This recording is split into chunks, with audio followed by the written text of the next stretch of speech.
मुझे लगता है कि जिन लोगों का नाम नहीं आएगा उनको भी चिंतित होने का कोई कारण नहीं है, क्योंकि असम सरकार की तरफ से, भारत सरकार की तरफ से ये बात स्पष्ट किया गया है, जिनका नाम नहीं आएगा उनके लिए भी मौका है क्लेम्स एंड ऑब्जेक्शन के जरिए अपना नाम फिर से डालने का। तो मुझे लगता है कि इस विषय पर जो र्यूमर फैला गया है तो इसमें लोगों को विश्वास नहीं रखना चाहिए।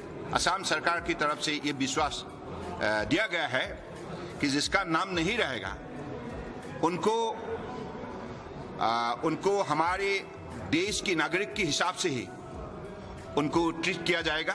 दे will never be treated as foreigners. और दूसरी बात, कोई व्यक्ति को डिटेंशन कैंप में जाना नहीं पड़ेगा। और तीसरी बात, कोई अगर अनपढ़ लोग रहे तो उनको फंड भराने के लिए अपने क्लेम्स ऑब्जेक्शन चैप्टर में हिस्सा लेने के लिए सरकार की तरफ से पूरी मदद किया जाएगा। किसी व्यक्ति को अकेलापन महसूस होने नहीं देंगे।